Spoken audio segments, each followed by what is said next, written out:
Oke, bismillahirrahmanirrahim. Assalamualaikum warahmatullahi wabarakatuh. Terima kasih dan selamat berjumpa lagi di mata kuliah Administrasi Pembangunan. Masih bersama saya Ari Sulistyo dan di pertemuan ini kita akan mengawali dengan mendiskusikan atau menyampaikan materi-materi apa yang akan kita bahas dalam mata kuliah ini. Yang pertama kita akan membahas mengenai pengertian secara ruang lingkup tentang administrasi pembangunan itu. Kemudian bagaimana pemikiran-pemikiran itu berkembang, bagaimana pendekatan itu dilakukan, dan aspek-aspek apa yang mempengaruhi administrasi pembangunan.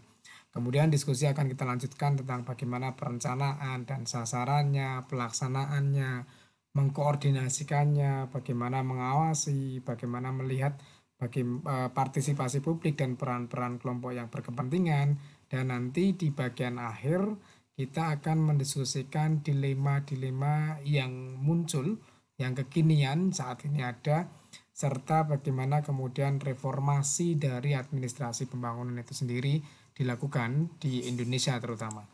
Ya, berikut adalah beberapa buku yang menjadi referensi kita. Nanti akan saya share di file PDF-nya.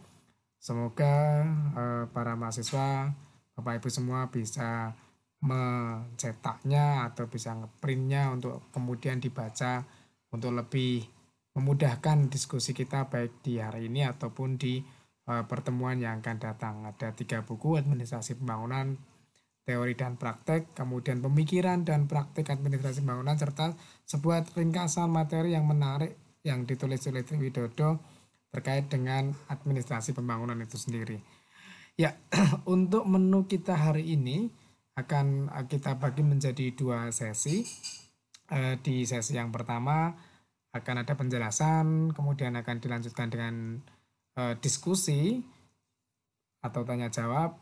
Kemudian kita akan masuk ke sesi yang kedua, akan ada presentasi lagi atau penjelasan lagi yang bisa disimak. Kemudian juga akan ada diskusi di akhir.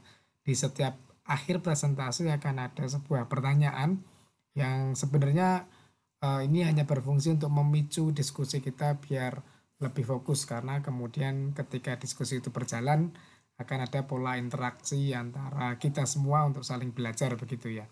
Ya, untuk sesi yang pertama ini kita akan membahas mengenai pengertiannya, sejarah kemunculannya, dan ruang lingkup dari administrasi pembangunan. Baik, kita mulai Bapak Ibu. Kalau kita bicara mengenai administrasi pembangunan, tentu ada 2 kata yang muncul, yakni administrasi, kemudian pembangunan begitu. Administrasi sebenarnya bukan kata yang baru, sering kali kita mendengar kata-kata ada administrasinya, biaya administrasi, dan sebagainya. Apa sih yang disebut dengan itu? Dari kata ad dan ministres ini saya singkat begitu ya, karena pertemuan kita memang tidak lama dan akan memerlukan banyak waktu kalau kita dari konteks kebahasaannya. Yang pasti administrasi ini berbicara mengenai pelayanan yang terbaik, bagaimana mengusahakan untuk memberikan pelayanan yang terbaik dari konteks tata usaha. Dan terutama ini adalah kemudian dalam konteks melaksanakan keputusan yang sudah diambil. Bagaimana kemudian dengan pembangunan, tentu kita pahami yakni proses membangun, proses memperbaiki, proses membuat sesuatu itu lebih baik, dan itu tidak serta-merta atau tidak instan itu ya, itu berlangsung secara kontinu atau berkesinambungan. Bagaimana? Nah, ketika 2 kata itu digabung, apakah yang kemudian menjadi pemahaman kita tentang administrasi pembangunan? Secara sederhana, mungkin kita akan memberikan analogi yang sederhana. Ini adalah pembangunan rumah, tentu ya. Ini adalah proses perbaikan menjadi yang lebih baik begitu secara berkesinambungan prosesnya. Ini yang disebut dengan pembangunan, tentu bisa dipahami. Nah, apakah yang kemudian dengan administrasinya? Bagaimana bisa membangun rumah agar lebih baik, agar tepat sasaran dengan biaya tertentu, tentunya akan membutuhkan usaha-usaha lain. Tidak hanya sekedar membangun, tetapi juga di balik itu harus ada upaya perencanaan dan sebagainya. Nah, secara sederhana ini bisa dipahami dari konteks pelayanannya, bagaimana membuat administrasi, tata laksana, pencatatan, perencanaan, pelaksanaan keputusan dari kita ketika mau membangun rumah. Mau rumahnya dibuat berapa kamar, mau ditaruh di mana dapurnya, kamar mandinya ada di mana, kemudian apa saja yang akan dibeli, berapa pekerjanya, kapan akan dikerjakan, modelnya seperti apa. Tentu ini tidak serta-merta kemudian dilakukan ketika membangun. Tentu ini sudah atau harus dilakukan sebelum, bahkan dalam proses membangun pun kadang-kadang ada perubahan perencanaan gitu ya, menyesuaikan harga misalnya, menyesuaikan jumlah pekerja misalnya. Nah ini secara sederhana bisa kita pahami ini adalah proses administrasinya begitu. Nah, mungkin tidak atau kemudian kalau pembangunan rumah itu gagal, bisa, sangat bisa ya. Seringkali kita melihat bahwa pembangunan suatu komplek perumahan kemudian mengalami mangkrak, mengalami kegagalan, rumah yang targetnya bisa untuk 10 tahun misalnya 2 tahun sudah rusak misalnya, rumah yang kemudian diharapkan sesuai dengan perencanaan bisa jadi gagal. Bisa jadi dindingnya tidak sesuai dengan yang diharapkan dan sebagainya. Itu baik faktor internal, bahannya dari rumah itu maupun dari faktor eksternal.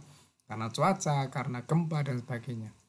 Ini mengibaratkan bahwa inilah yang disebut dengan proses administrasi pembangunan.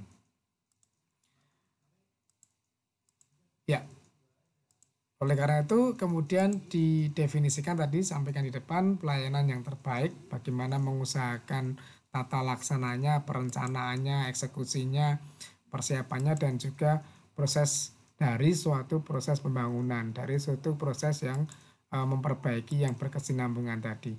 Nah, ini beberapa pendapat dari para pakar administrasi publik terkait dengan administrasi pembangunan, proses negara yang mendorong proses perubahan dengan pendukung rencana tadi ada administrasinya. Kemudian si agen menyatakan serangkaian pertumbuhan bisnis perubahan terencana yang dilakukan secara sadar oleh suatu negara dalam menuju modernitas dalam membangun bangsa. Ada juga yang menurut Bintoro menyatakan bahwa proses mengendalikan bisnis mewujudkan pertumbuhan yang terencana tadi disampaikan. Ya, secara sederhana kita bisa menyampaikan, bisa dipahami ilustrasi saya mengenai bagaimana proses membangun rumah begitu. Ini adalah proses yang dilakukan oleh administrator dalam upaya untuk mendukung dan memberikan suatu pengawasan terhadap masyarakat ke arah modernisasi, mengarah menuju ke kebaikan yang multidimensi secara administratif.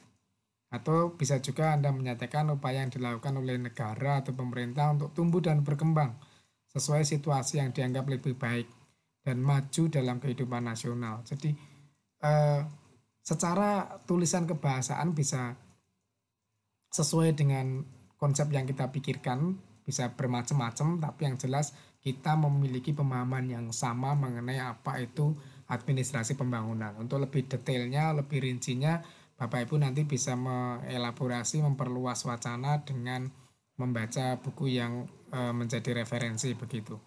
Nah, bagaimana kemudian administrasi pembangunan ini muncul? Sejarahnya apa? Kalau kita simpulkan, karena sekali lagi kita tidak bisa banyak mengelaborasi kemana-mana karena waktu yang terbatas, ini sebenarnya diawali dari akhir perang secara sederhana begitu ya konsepnya. Dari akhir perang dunia kedua, kemudian di mana-mana negara mengalami, berbagai negara, hampir semua negara di dunia mengalami kemunduran, kehancuran dalam berbagai aspek kehidupan, baik itu negara yang kalah maupun yang menang bahkan itu ya. Meskipun menang tapi juga mengalami banyak kerusakan itu. Nah, oleh kemudian mereka kemudian membangun negaranya masing-masing gitu kan. Tentu proses membangun tadi saya sampaikan ya seperti membangun rumah itu ya. Selalu pakai perencanaan dan sebagainya, itu administrasinya mulai muncul di situ, tidak asal-asalan membangun negara itu lagi. Nah, dalam konteks ini tentu ada yang membangunnya itu cepat, ada yang membangunnya itu sedang, laju pembangunannya, ada yang laju pembangunannya itu rendah. Maka kemudian muncul ada negara sampai sekarang ya, kita kenal dengan negara maju, kemudian negara berkembang, dan negara miskin begitu. Nah, dalam konteks ini kemudian muncul yang istilahnya adalah bantuan negara lain satu sama lain. Misalnya negara maju membantu negara-negara berkembang dalam memberikan dana atau budgeting, pinjaman begitu. Nah, itulah kemudian ketika Anda mendapatkan uang untuk memperbaiki rumah Anda, tentu kan Anda tidak serta-merta langsung ke toko bangunan langsung beli ini itu, tapi perlu proses untuk merencanakan uang ini untuk apa saja dulu, untuk memberi makan rumah saya, anggota keluarga saya, atau untuk membangun rumah saya. Dan seperti itu misalnya sesederhana itu, untuk memajukan ekonomi, menggerakkan masyarakatnya, membeli kebutuhan pokok untuk masyarakatnya, mensubsidi barang-barang kebutuhan pokok, atau kemudian sebagian dipakai untuk membangun negara itu, menyediakan lapangan kerja dan sebagainya. Nah, itulah kemudian administrasi pembangunan ini muncul begitu, ada konteks itu. Ya, apa saja ruang lingkupnya? Ini tentu ada hal yang menarik ketika kita membahas tentang bagaimana ada istilah pembangunan administrasi dan administrasi pembangunan, the development of administration dan the administration of development. Jadi kalau secara sederhana kita membahas bahwa pembangunan administrasi ini adalah menyempurnakan administrasi negara, menyempurnakan proses perencanaan, pelaksanaan, ketata laksanaan, inventarisasi dan sebagainya itu. Dari mulai perencanaan, pelaksanaan, evaluasi dan sebagainya. Itu yang diperbaiki. Sedangkan administrasi pembangunan adalah bagaimana menyiapkan atau administrasi bagi pembangunan tadi, perumusan kebijakan yang dilakukan untuk mempersiapkan pembangunan agar berjalan secara efektif. Ini akan kita bahas di bagian akhir nanti. Dan yang pasti satu hal lagi yang ruang lingkupnya yang kemudian diperluas begitu adalah pembangunan dari partisipasi masyarakat. Karena bagaimanapun pembangunan di suatu negara atau dimanapun harus melibatkan partisipasi aktif dan positif atau istilahnya kontribusi dari masyarakat itu sendiri. Jadi ada 3 hal ruang lingkup dari administrasi pembangunan, yakni bagaimana kemudian pembangunan administrasi, membangun perencanaannya, menyiapkan perencanaannya, dan juga administrasi pembangunan, sehingga kemudian perencanaannya itu bagus untuk membangun yang sebenarnya agar berjalan efektif, dan juga bagaimana membangun atau melibatkan partisipasi dari masyarakat yang ada di menjadi subjek dan juga menjadi objek dari pembangunan itu sendiri. Jadi secara sederhana tadi membangun administrasi, membangun atau memperbaiki proses administrasinya, dan juga untuk mengadministrasi pembangunan itu tadi, menyiapkan pembangunan yang sebenarnya. Baik, kita akan akhiri di sesi ini dengan sebuah diskusi yang menarik dalam konteks administrasi pembangunan dan pembangunan administrasi. Bagaimanakah pendapat Anda mengenai gambar ini? Ini adalah ilustrasi sebuah rumah sakit yang kemudian ketika maju ke sana pun harus melewati berbagai rintangan. Ini menarik untuk kita diskusikan bersama. Baik, terima kasih. Saya tunggu komentarnya.